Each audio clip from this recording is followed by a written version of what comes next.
Welcome back. Today is November 30th. That is the first day of rifle season here in Pennsylvania. So I'm sitting here in a blind. The reason I'm doing that is because it is miserable out there. It's about 20 degrees, got about some 25-mile-an-hour winds whipping across here. We have maybe 4 or 5 inches of snow here. You go a little bit further west, get a little bit closer to Lake Erie, and I think they've got over a foot already. So pretty bad, but I guess it could be worse. My dad is up in a blind just above me in the corner, and as far as I know, that's the only folks here on this property. Got about 130 acres. Today's episode, I'm going to talk about posting property. It always seems to be a controversial topic, even though I don't really know why it should be. But I have some tips on posting your property, as well as an overview of the trespassing laws here in Pennsylvania, at least as well as I know them. And hope you enjoyed the episode. So I'm standing here, I'm about to check on all my posted signs. So far everything's looked really good, but we're going to go around the whole perimeter and make sure all my posted signs are up. So I wanted to go over a few things that I've learned about posted signs.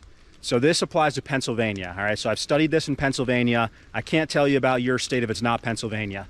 So in Pennsylvania, you do not have to write your name, address, and phone number on the posted sign in order for it to be legal. I've heard this many times. This may be the case in other states. In Pennsylvania, it's not. And before you come at me and tell me I'm wrong, go look it up. Tell me where it says that.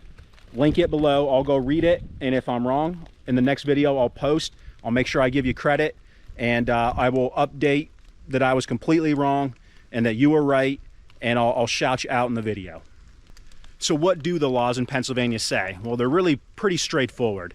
Basically, if somebody comes on your property and you don't have it posted, the first time you catch them, if they can reasonably say, I didn't know I wasn't supposed to be on this property, there's not much you can do about it. So what are ways that they would reasonably know they shouldn't be on your property? Well, the first one is you've caught them there before. You've explained where your property line is. You've told them not to come back. So if they come back a second time, well, now they clearly knew that they weren't supposed to be on there. And if you could document that you've already told them once, you could in a court, that would hold up. They would be trespassing. The second way is if they clearly walk through posted signs and they knew that this was somebody's property, right? So this is one of the reasons you may want to put your name on there, so they can't use the excuse of, oh, I thought these were the posted signs that my buddy that was letting me hunt, right? So I'm not telling you not to put your name on there. I'm telling you, if you're going out there and you think you can walk through posted signs because there's not a name on it, that's not correct. Now, the other myth I see all the time is, oh, if the posted signs aren't 50 feet, 100 feet, 200 feet, so they always say there's some minimum spacing. Well, that's not the case either. Again, it all comes back to the fact, did you go onto someone's property knowing full well they didn't want you there? So yes, if you do have them spaced too far and somebody's just out hunting, they've never been in that area before, they end up on your property and you kind of backtrack, and right where they go through, there's no posted signs that they could have reasonably seen, they're not trespassing, at least not the first time. So let's say you have a spot that's kind of thick, right? It'd be easy to get through there without seeing a posted sign if you don't have them very close. Then you should post them very close. But now let's say you have a field you're trying to post. Let's say you've mowed it real well and you have them spaced every 250 feet. Any reasonable person should not have been able to make their way through there and not seen that posted sign, right? So if it goes to court, the judge is gonna see that. Hopefully you've taken some pictures to show, this person walked through here. All they had to do was clearly look left and right. There were a bunch of posted signs. They weren't 50 feet apart, but they were clearly there. And that judge is gonna find that person guilty of trespassing. So I'm gonna go through a few tips I have here on putting posted signs up. But the one thing you should remember is right now I've been discussing how I understand the law, right? So before you take this as the gospel, like any person on YouTube, you should fact check me. Like I said, go out, read about it, read the actual law. If you have a friend that's a lawyer, go ahead and contact them. And if you find anything I've said that's wrong, put it down below. But that's the legal side of it. Now, what's the moral side of it, the personal side of it? How do you feel about it? That kind of varies from person to person. So I have 2 properties as I've discussed. One of them, pretty well secluded. I only have a couple properties that butt up to it. And all the people there own fairly large tracts of property.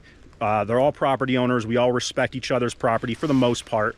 The one property I have had some trouble with people that aren't the actual owners, but they're allowed to hunt in there, and they're not respecting my property like I would like. I have, you know, on occasion caught a trespasser, talked to them, asked them not to come back in, and that's always turned out well. I've never had a repeat person come back. So that's the way I would suggest you always handle a trespasser. Now, the farm property I'm on here, that's not the case. I have probably about 20 properties that butt up to this, and two of them are quite large. There's a couple that are in that 20-acre range, and then the rest are all just houses with, you know, an acre, less than an acre. So pretty much has been the custom for this area. Posted property was always kind of open to the people in the area. Nobody'd really post their property.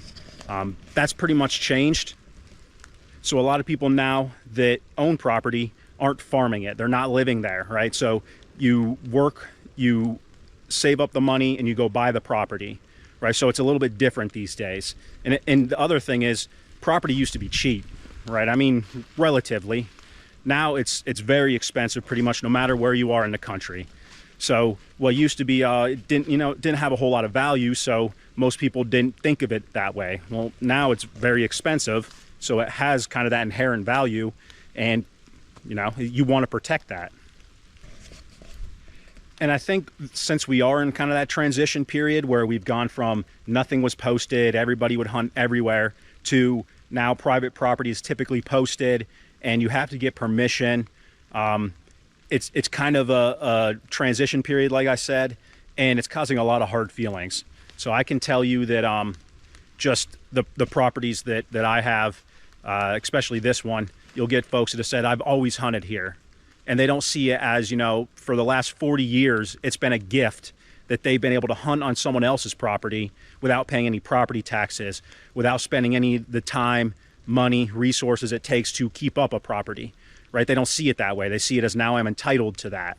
And as I said, it used to be like, oh, they felt like they're entitled to hunt on someone's, you know, $100 an acre property.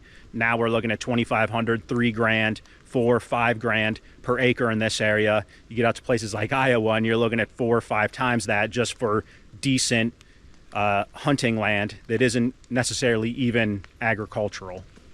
But that's my thoughts on it. If you have a differing opinion, if you have some good reason, you can convince me down below that everyone should be allowed to hunt everybody else's property. And then after that, explain to me who's going to keep that property up. Is everybody going to pay the taxes? You know, public land, everybody pays the taxes for that land, right? That land is taken care of by some steward, typically a government agency, a faceless bureaucracy, and that property is owned by everybody. So everybody pays the taxes to keep it up. Private land, there's only one person or a group that are paying the taxes on that property. So explain how one person should do all the upkeep, pay all the taxes, but everybody else should be allowed to use it. If you can explain that to me and it makes sense, I'm a very logical person. If you can explain that in logical terms and it makes sense, I will absolutely change my mind. So the first tip I have for posting your property is to vary the signs, go in year after year, and even if, let's say, you have some signs that are still kind of holding up, put a new one up.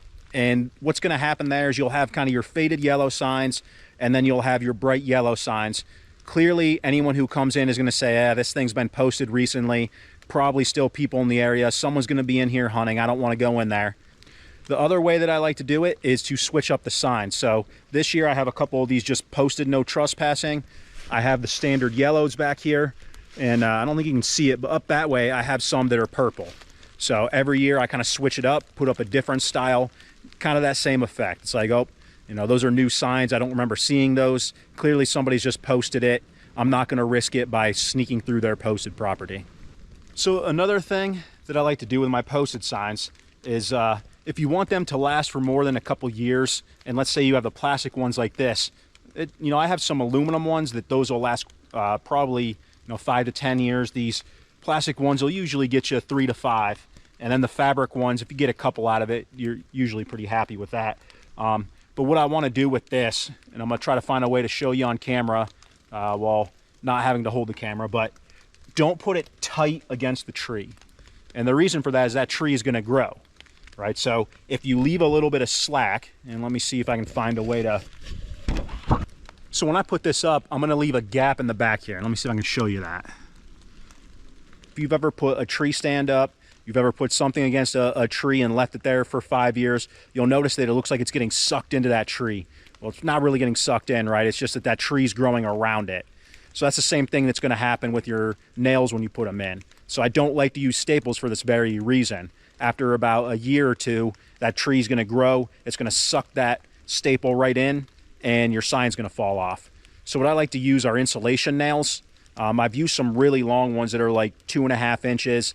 What I've ended up finding is that the sign ends up deteriorating before the tree grows that much anyways. So you're better off just using kind of the 1.5 inch ones. And I'll put those in, and I'll leave about a 1/2 inch sticking out the back, and then the plastic, the little washer that kind of is meant to hold the insulation, I'll push that up against the sign just to try to reinforce it a little bit. And what I found is that works really well. So I'll show you some up here later that I put in probably 4 or 5 years ago, still working great. But right now I'm gonna put this sign up and then I'll show it to you. All right, so let's take a look at what I did here. So as you can see here, this is what I was telling you about. These are actually 1 inch. They're not 1.5. But what you can see, the little plastic part here, I take this and I push it flat against there to hold it down. Now, as you can see, there's a little gap back here. And so if you're putting up the fabric type and you just want to staple them to the tree, you're like, hey, it's only going to last 2 years, I don't care, then that's what I would recommend. Try to get it nice and flat against the tree, because the critters, insects, they are going to come back in here and they're going to build in there, right? So for plastic, it doesn't really matter. It's not going to ruin the plastic. But those fabric ones, if you let things get down in there and start to build and they kind of get a little dirt in there, what's going to end up happening is they're going to rot out, and those things are going to fall off after a year or two. You know, kind of happens anyways. But when you're using the fabric type, make sure you put them nice and flush against the tree. But yeah, with doing it that way, you should get probably 4 to 5 years out of this. So like I said, this is a posted no trespassing. First year I've ever put these ones up. So anyone who's sitting in that stand right over there, they're going to look over here. They're going to see a buck running down through, and hopefully they're going to be like, there could be someone in there. They've clearly just posted it. I'm not going to shoot into the neighbor's property. Whether they do or don't, I'm not sure, but that's the hope anyways. So this goes along with posting your property. It's not exactly posted signs, but the one thing that I like to do is I like to come in about 30 yards from my posted signs on the areas I know trespassers like to come through. So if you see here, as I've talked about in previous videos, I had my property logged, and one of the things they had to do when they were done is come back, all of the trails that they had created, push them clear, take out any ruts. So we now have this nice trail that goes right into the heart of my property. And because of that, I have a camera here. Let me see if I can get it. Yep, there we go. So I have a camera there, and I don't have it where it's pointing into the neighbor's property. What I have it is that it's going to be pointed, it's kind of what it's seeing right now, pointed down. And just, I want to respect my neighbor's privacy as well, right? Like I don't want to put one right on the edge looking in at them so I can keep an eye on them and their property, right? That's not what I'm trying to do. I'm trying to make sure if I get a picture of them, they're already on my property, and hopefully, seeing as how they look and go, oh, that's a cell cam, they'll turn around and they'll go back. As a quick note, what I'm using here, this is a SpyPoint Flex M. That's the SPLB 10 that SpyPoint sells. As far as I've found, this is about the best camera you can use if you want to keep it cheap, and that's what I'm looking to do. I have a lot of these cameras. I'm trying to keep my budget down as much as I can. If I was running this through WiseEye or Spartan solely, I'd be spending in the $300, $400 range just to run cameras. With the SpyPoint ones, I'm probably running maybe in the $30 a month range, maybe even less, especially in the summer when I don't buy extra packages for them. And basically what I do is I have Insiders Club. It's the name of kind of a little upgrade that you can get with SpyPoint, and that gives you 250 pictures for every single camera you have and every single camera that you add on. So that's what's allowing me to kind of put a bunch of these surveillance, don't really want to call it that, but just the cameras I have up to keep an eye on the trespassers. So the whole fall, during the spring, I have these scattered around looking for animals, and then when we get close to rifle season, I take a few of them and move them closer to the border so that I can keep an eye on things. So as I had mentioned, I had the ones where I'd use the 2.5-inch insulation nails, and as you can see, left these sticking out. So as that tree grows, these plastic caps here get pulled out with it. They keep that sign right up against the tree.